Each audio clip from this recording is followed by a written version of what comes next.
नमस्कार, good evening. मैं हूं आकांक्षा शर्मा और आप देख रहे हैं बियॉन्ड द हेडलाइंस, जहां हम बात करते हैं सुर्खियों से हटकर और खबर की तह तक जाकर।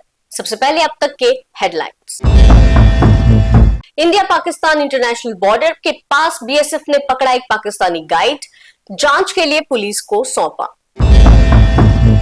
जनरल जोरावर सिंह के शहीदी दिवस समारोह में छन्नी का नाम बदलने की मांग, वार्षिक छुट्टी की भी मांग उठाई।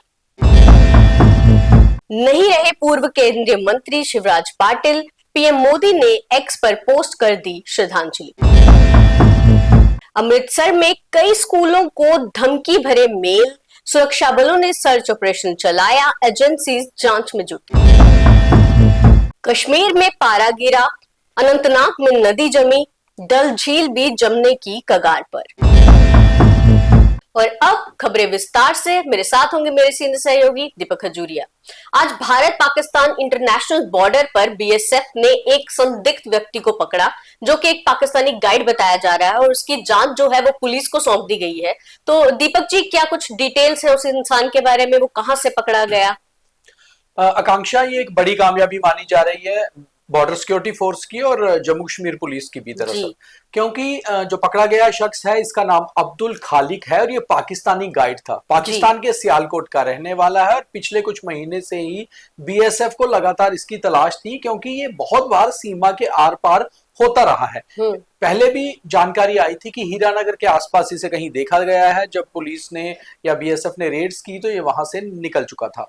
ये खास तौर पे अब्दुल खालिक जो है ये पाकिस्तानी गाइड है और ये बहुत जो है इनफेमस है इस चीज के लिए कि पाकिस्तान से होने वाली इन्फिल्ट्रेशन जो टेररिस्ट की होती है उसको मैनेज किया करता था। इसको काफी सारे रास्ते बॉर्डर के पता है, काफी सारे भारतीय इलाकों का पता है। जो ओजीडब्ल्यू और स्लीपर सेल यहाँ आतंकियों के काम करते हैं उनके साथ ये मिला हुआ है और ये बहुत लंबे अरसे से जो है कठुआ से लेकर परगवाल तक, पलांवाला तक, वहां तक ये पाकिस्तान से होने वाली घुसपैठ को मैनेज किया करता था।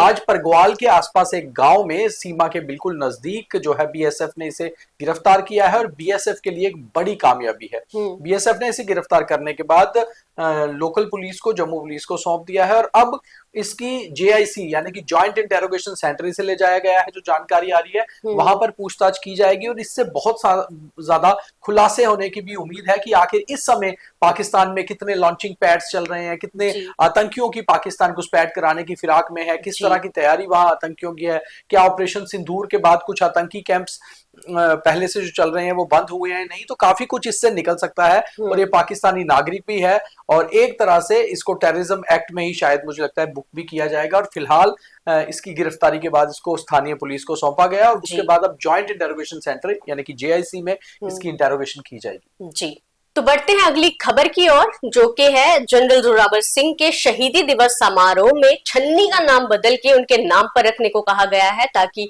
यंगर जनरेशन को पता चले कि वो कौन थे।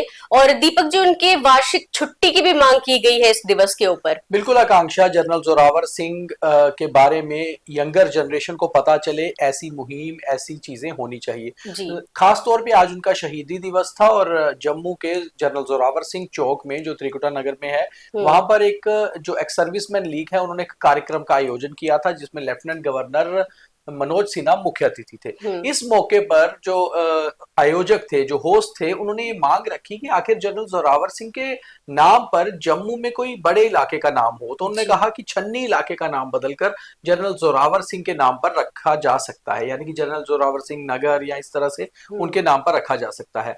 हालांकि इसमें समय लगता है, सरकार को ये सारा प्रोसेस करना होता है। उसके साथ साथ उन्होंने कहा कि जब जनरल जोरावर सिंह का जन्म दिवस होता है उसमें छुट्टी की एक घोषणा भी होनी चाहिए कि उस दिन एक सरकारी छुट्टी जम्मू कश्मीर में होनी चाहिए, क्योंकि जनरल जोरावर सिंह को ये श्रेय जाता है कि उन्होंने जम्मू कश्मीर का विस्तार किया। उन्होंने जम्मू कश्मीर की सीमाओं को गिलगित बल्तिस्तान, स्कार्दू तक लेकर गए, यानी कि अफगानिस्तान के साथ जोड़ा उन्होंने और इस लेवल तक जम्मू कश्मीर का नक्शा जो था वो बढ़ाया। और ये वाकई में श्रेय जो है उसी जर्नल को जाता था। तीसरी मांग इसमें यह की गई कि स्कूलों में जम्मू कश्मीर में चाहे सीबीएसई स्कूल है या स्टेट बोर्ड के स्कूल हैं, वहां पर जनरल जोरावर सिंह पर स्पेशली कुछ चैप्टर्स होने चाहिए, ताकि जो आने वाली हमारी जनरेशन है, जो पीढ़ियां हैं, वो जान पाए कि जनरल जोरावर सिंह कौन थे, जम्मू कश्मीर के साथ उनका नाम क्यों जुड़ता है। तो ये सारा जो प्रोसेस था, इसको लेकर मांगे रखी गई और बहुत ही जेन्युइन ये मांगे थी। इसके ऊपर लेफ्टिनेंट गवर्नर साहब ने बोला कि उनके पास अगर ये मांगे पहुंचेंगी लिखित में या एक थ्रू प्रॉपर चैनल, तो उसके ऊपर काम किया जाएगा और वो कोशिश करेंगे कि जनरल जोरावर सिंह, जो किसी एक परिवार, किसी एक पीढ़ी के नहीं बल्कि समस्त जम्मू कश्मीर के हैं, उनके ऊपर जो चीजें मांगे हैं, जो जेन्युइन मांगे हैं, इनको माना भी जाएगा। तो वहीं आज एक दुखद खबर भी सामने आई। पूर्व केंद्रीय गृह मंत्री शिवराज पाटिल हमारे बीच नहीं रहे, आज उनका निधन हो गया और आज प्रधानमंत्री नरेंद्र मोदी ने उनको एक्स पे एक पोस्ट डालकर श्रद्धांजलि भी दी। दीपक जी, बिल्कुल, शिवराज पाटिल जो थे वो देश के होम मिनिस्टर रह चुके हैं, लोकसभा के अध्यक्ष रह चुके हैं जी। उनका सबसे बड़ी बात यह है कि उनका राजनीतिक जो सफर था, वो कांग्रेस के नेता तो थे, मगर वो हर तरीके से जो एक डेमोक्रेटिक प्रोसेस होता है उससे जुड़ा हुआ था। वो एमएलए भी रहे महाराष्ट्र में, फिर वो महाराष्ट्र असेंबली के स्पीकर रहे, फिर वो सांसद बने यानी कि मेंबर पार्लियामेंट, उसके बाद वो केंद्र में गृह मंत्री रहे और जब मुंबई 26/11 हुआ था तब वही देश के गृह मंत्री थे और उसके बाद उन्होंने रिजाइन भी कर दिया था जिम्मेवारी लेते हुए। उसके बाद वो लास्ट जो उनकी पोजीशन थी कॉन्स्टिट्यूशनल, वो उनकी चंडीगढ़ के एडमिनिस्ट्रेटर के रूप में रही। और जिस तरह से प्राइम मिनिस्टर नरेंद्र मोदी ने उनके बारे में उन्हें श्रद्धांजलि दी है, उन्होंने बहुत अच्छा मैसेज लिखा। उन्होंने लिखा कि कुछ दिन पहले शिवराज पाटिल मेरे गृह पर आए, निवास पर आए थे, यानी कि उनके ऑफिशियल घर पे गए थे और उनसे मुलाकात हुई। वो बहुत लंबे समय तक राजनीति में एक्टिव रहे, महाराष्ट्र से लेकर दिल्ली तक की राजनीति में बहुत सक्रिय भूमिका निभाते रहे, बहुत ही सजग इंसान थे, बहुत डाउन टू अर्थ थे और पॉलिटिक्स को अच्छे से समझते थे और बहुत सूझबूझ वाले राजनेता भी थे। तो प्रधानमंत्री ने भी उनको श्रद्धांजलि दी और शिवराज पाटिल वाकई में बहुत पुराने और बड़े नेता थे और उनका जाना कहीं ना कहीं कांग्रेस के लिए नहीं, देश के लिए ऐसे जो नेता होते हैं उनकी कमी खलती है। जी बिल्कुल। अब अगली खबर की बढ़ते हैं दीपक जी। अमृतसर के कई स्कूल्स में एक बहुत ही अजीब सा ईमेल आया, जो कि एक थ्रेटनिंग ईमेल था, जिसमें ये बोला गया कि स्कूल्स को बॉम्ब से उड़ाने की धमकी दी गई है।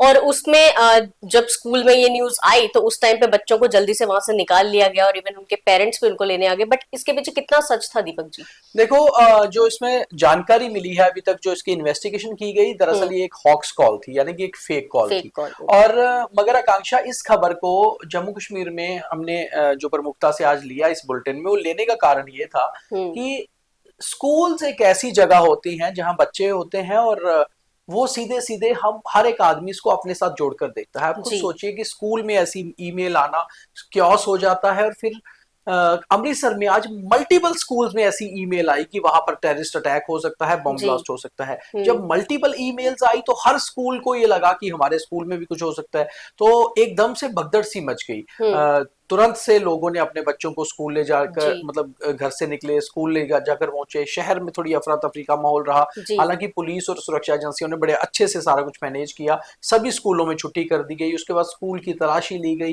हालांकि शाम तक इस बुलेटिन को, इस प्रोग्राम को रिकॉर्ड करने तक कोई भी जानकारी नहीं थी कि कुछ किसी को संदिग्ध तौर पे मिला है। पुलिस ने भी ये कहा कि एक हॉक्स कॉल थी, मगर इसकी जांच की जा रही है कि आखिर ये कॉल आई क्यों मल्टीपल स्कूल्स में ऐसी ईमेल्स भेजी गई और जिस सर्वर से ईमेल आई है उसको भी खंगाला जा रहा है, क्योंकि ये किसी की शरारत भी हो सकती है और किसी आतंकी गुट की शरारत अगर है तो वाकई में एक खतरनाक मामला है और उसके ऊपर जो है जांच चल रही है। जी, और अब बात करेंगे जम्मू कश्मीर के वेदर को लेकर, जो कि बहुत ही अच्छी तरह से, सर्दियां तो है अगेन।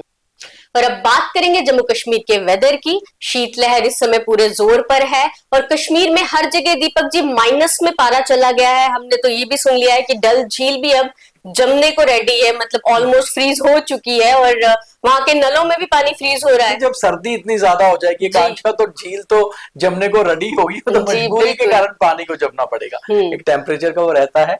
अगर हम आज के टेम्परेचर की बात करें तो कश्मीर के जितने भी डिस्ट्रिक्ट हैं 10 के 10 सब में टेम्परेचर माइनस में है आज। तो आप खुद हिसाब लगा सकते हैं कि सर्दी का कहर किस तरह शुरू हुआ है। और आज अभी 12 दिसंबर है, 25 दिसंबर से चिल्ले कलां शुरू होना है, यानी कि चिल्ले कलां में जाकर टेम्परेचर माइनस में जाया करता था। इस बार प्री सर्दी है, टाइमली सर्दी है। हालांकि कश्मीर के लोग खुश भी हो रहे हैं कि अच्छी बात है, अच्छी खासी सर्दी है और सर्दी की जरूरत भी थी। मगर स्नोफॉल हो जाए या फिर बारिश हो जाए प्लेन में तो कहा जाता है कि सर्दी अच्छे से शुरू हुई है। मगर आज का आलम यह है कश्मीर का कि अनंतनाग में झरने हो, नदी हो, नल तक में पानी जो है जमा हुआ है। वहीं डल लेक भी फ्रीज हो सकती है ऐसा कुछ दिनों अगर टेम्परेचर ऐसा हो रहा। जम्मू की बात करें तो जम्मू में भी रात का टेम्परेचर भी बढ़ा है और दिन का भी। जम्मू में भी 7-8 तक पारा पहुंच चुका है और अमूमन जम्मू में जो बहुत सर्दी होती है तो टेम्परेचर 3 या 4 तक जाता है। तो शायद आने वाले 3-4 दिनों में टेम्परेचर और डाउन हो सकता है जी। कुल मिलाकर देखा जाए तो जम्मू कश्मीर में सर्दी का अच्छा खासा प्रकोप है। एक चिंता का विषय इसके साथ और है, जिस तरह से आज जम्मू कश्मीर के राज्यसभा के जो एमपी हैं बीजेपी से सत शर्मा, उन्होंने भी मामला उठाया कि जम्मू कश्मीर में पोल्यूशन की दर बढ़ रही है पहले से। और हमने एक स्टोरी भी इसके ऊपर की थी कि AQI लेवल जो है वो खराब हो रहा है जम्मू कश्मीर का। तो उसके ऊपर उन्होंने सरकार से कहा कि जम्मू कश्मीर हमेशा से माना जाता था कि साफ सुथरा इलाका है और वहां पर अगर पोल्यूशन बढ़ रहा है ये चिंता का विषय है, उसके ऊपर सोचना पड़ेगा। और वहीं सर्दी का आलम जिस तरह बढ़ रहा है, मुझे लगता है आने वाले कुछ और दिनों में सर्दी अभी और बढ़ने वाली है। जी, तो ये थी अब तक की खबरें और अब थॉट ऑफ द डे। लोग ये जरूर भूल सकते हैं कि आपने क्या कहा, क्या किया, लेकिन वो ये कभी नहीं भूलते कि आपने उन्हें कैसा महसूस करवाया। तो इसीलिए जब भी किसी से बात करें, इस बात का ध्यान रखें कि आप सामने वाले को अपनी बातों से कैसा महसूस करवा रहे हैं। तो ये था आज का थॉट और आज का BTH। बाकी तमाम खबरों के लिए देखते रहे न्यूज़रूम 24 आवाज। जय हिंद।